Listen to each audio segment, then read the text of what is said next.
Sticks and stones may break my bones, but your words will always haunt me. I'm too scared to go to school, afraid that you may taunt me. When you call me nasty names, I believe that they are true. I beg you, bully, stop playing your games. Whatever have I done to you? Bully, please, I don't understand. Why you hurt me on purpose? You make me feel like a grain of sand. Tie me alone and worthless. I sit in my room crying in gloom, and my mother asks me why. I tell her that I feel sad, but we both know that is a lie. When you are near, I tremble in fear, and I keep looking behind me. I am too scared to go find my friends, because they will always find me. I feel so low with nowhere to go, because you always follow. I hope you find some good in your heart, but I feel your heart is hollow. Bully, stop, take a walk with me, and you can wear my shoes, because if you were me, you would see how much your bullying can bruise. Bullying is abusing, and it's not amusing. When you're the victim, they are choosing. This was me 3 years ago. 3 years later, the scars will show, but I told my teacher one day.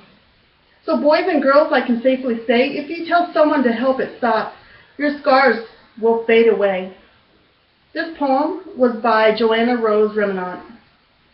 Hi, my name is Tamika, and I'm here today to talk to you about bullying.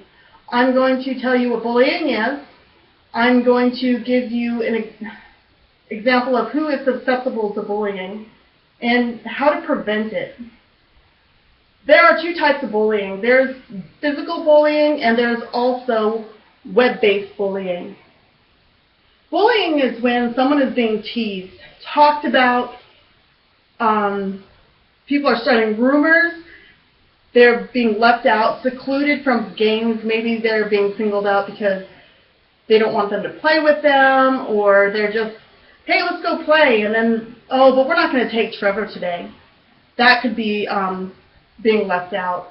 They can physically be being abused. They could be out on the playground playing, and maybe this bully is singling this kid out, and they're just beating him up every day, or maybe he's getting kicked every day or punched. They can also be verbally abused. They can be called names. They could be made fun of. Maybe the brunt of all the jokes are singled at this one child. Now, cyberbullying is when we have the internet and the cell phone.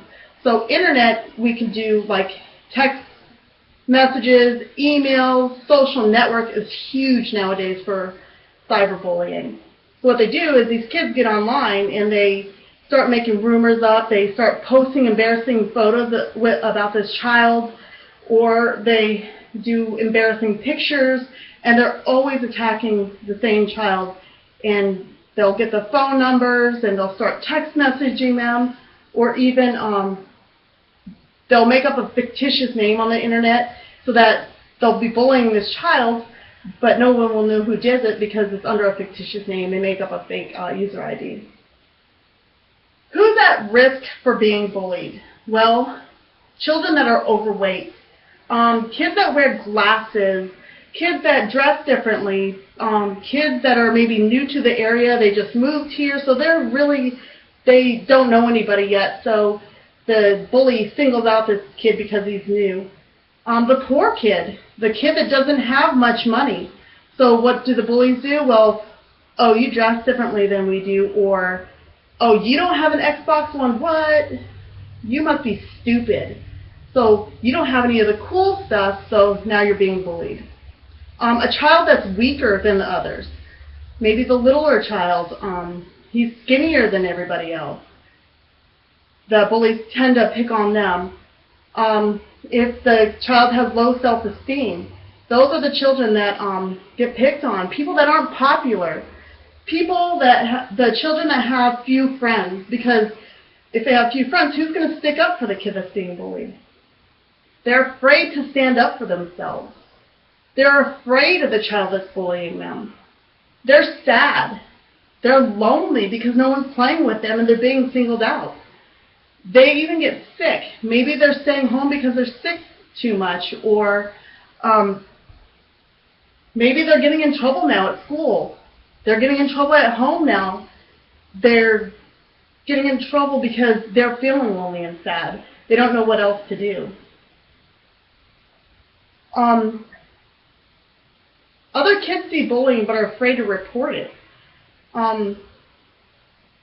The other kids that see the bullying and don't know what to do, they don't know how to handle it. So instead of maybe they feel like they're going to get bullied or something else, bullied or something by the other kids, so they just go along with it. Bully characteristics are, most of them are popular. They have social power. They dominate their peers. They're aggressive. Their violence is accepted by them. They think it's a norm. And a lot of the time, their friends are bullied. Or bullying other children, I'm sorry. But just because they have the characteristics of a child that's getting bullied or characteristics of a child that bullies somebody doesn't necessarily mean that they're going to be susceptible to being bullied or being a bully. But kids that are bullied feel powerless. It's important for us to teach them at a young age how to handle being bullied and prevention. So prevention starts with parents, teachers, and other adults. We need to encourage our children to do what they love. We need to be good role models. School. The prevention starts in school.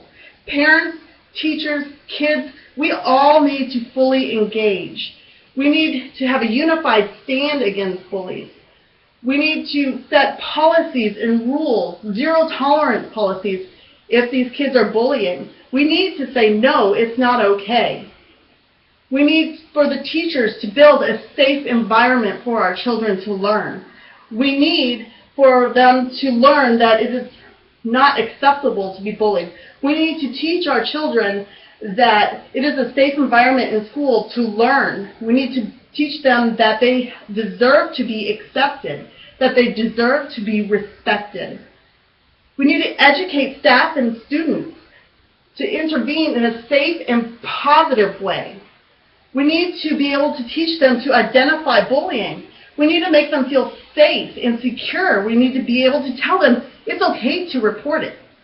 We need them to be able to tell somebody, hey, it's not okay for Trevor to get bullied. I don't like it.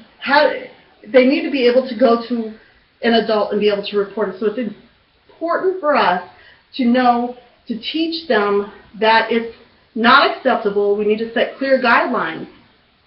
We need to give them tips on how to stand up for those kids.